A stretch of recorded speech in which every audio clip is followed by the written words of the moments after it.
سوال میرا یہ کہ عمران خان کو آپ نے بڑے قریب سے دیکھا ہے، کیا توشہ خانہ میں انہوں نے توشہ خانہ میں میڈم انہوں نے آپ کے خیال میں، آپ اتنے کلوزلی ان کو آپ نے دیکھا ہے، کام کیا ان کے ساتھ، انہوں نے چوری کی ہے لیس ایویلویٹ کر کے، یا وہ صادق اور امین ہے اس معاملے پہ؟ آپ کا تجزیہ کیا ہے؟ سب سے پہلے تو کامران یہ بدقسمتی ہے اور یہ تکلیف دہ حقیقت ہے، تلخ حقیقت ہے، اور شاید یہ پاکستان کے عوام جو ان کے چاہنے والے ہیں ان کے لیے یہ کوئی اچھا آرگومنٹ نہیں ہے کہ ہم یہ کہیں کہ جو ہماری امیدوں کا محور اور مرکز تھا اور جس کو پاکستان کا مسیحا کہتے، میری زبان نہیں تھکتی تھی، اور ہم جو ہیں وہ امیدیں لگا کے اس شخص کو جس نے اس نظام کو بدلنا تھا، جس نے پاکستان کے عوام کو ریلیف دینا تھا اور قائد اعظم کے پاکستان کا معمار بننا تھا، اس کے گھر سے مال مسروقہ برآمد ہو. یہ بات میری زبان کے اوپر آتی نہیں ہے کہ میں یہ کہوں کہ میرا لیڈر جو ہے، میرا مسیحا جو ہے، جس کو میں یہ پاکستان کے 26 کروڑ عوام کا نجات دہندہ سمجھتی رہی، وہ آج جو ہے وہ توشہ خانہ سے تحائف بیچنے پہ عدالت کے اندر وضاحتیں دے رہا ہے، یا فارن فنڈنگ کیس کے ساتھ جڑے جو معاملات ہیں، یا وہ قانون کی عملداری پہ بلند و بانگ دعوے کرنے والا جو ہے. لیکن فردوس صاحبہ، آپ کو لگتا ہے کہ انہوں نے اس طرح کا کام کیا ہوگا؟ اپنے تجربے کی بیس پہ بتائے نا. آپ کو یہ لگتا ہے کہ انہوں نے یہ ایسا کام کیا ہوگا، لا بریک کیا ہوگا توشہ خانہ کا؟ آپ کو کے گھر میں آپ نے بڑا عرصہ کام کیا ان کے ساتھ. کامران، توشہ خانہ سے تحفے لینا روایت رہی ہے، اس تحفے کو استعمال کرنا کوئی جرم اور گناہ نہیں ہے، لیکن سب سے بڑا جرم یہ ہے کہ اس تحفے کو بیچنا، اور اس تحفے کو بیچنے والا جو جرم ہے، یہ روایت جو ہے اس کی داغ بیل جو ہے وہ میرے سابقہ لیڈر نے ڈالی ہے.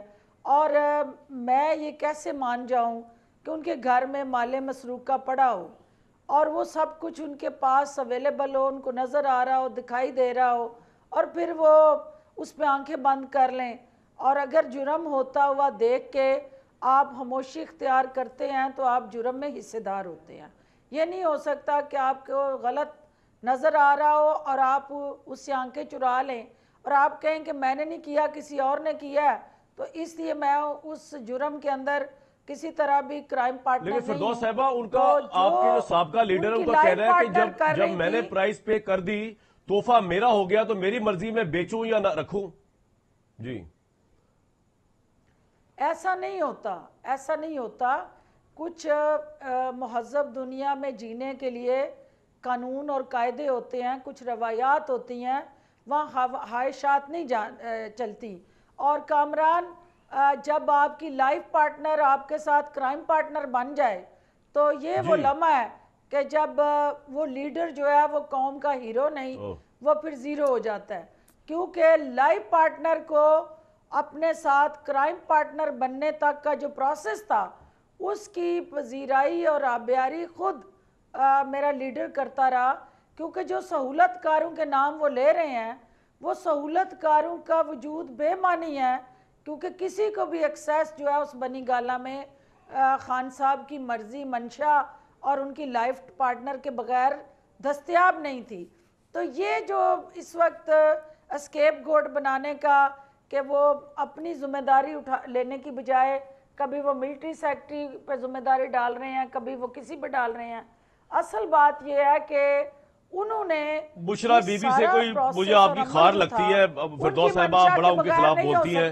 بشرا بی بی بیچاری کا کیا تعلق؟ پرائم منسٹر کا کام تھا یہ ان کی عمران خان کی منشا کے بغیر نہیں ہو سکتا. بشرا بی بی کہاں سے بیچ میں آ گئی؟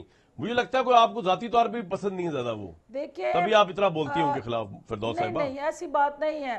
میری ان سے نہ کوئی ذاتی عداوت ہے، نہ میری ان سے جائیداد کا جھگڑا ہے، نہ میری ان سے کوئی دشمنی ہے.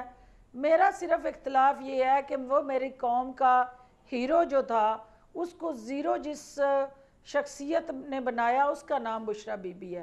کیونکہ بشرا بی بی نے اپنے ذاتی مفادات کے لیے قوم کے مفادات کو داؤ پہ لگا دیا.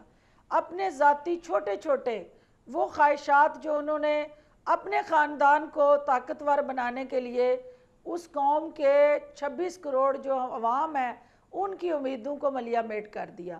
تو میرا ان سے کوئی ذاتی دعوت نہیں ہے. مجھے اتنا پتا ہے کہ وہ توشہ خانہ کے تحفے کوئی بشرا بی بی کو نہیں دے رہا ہوتا. ٹھیک ہے، آپ کا پوائنٹ آ گیا جی. بشرا بی بی چاہے تو اپنا پوائنٹ دے سکتی ہیں. وہ عمران خان صاحب کی بیوی کو ملتے تھے. اور اگر وہ دکانوں پہ جا کے فروخت ہوئے ہیں تو she is responsible for that misconduct.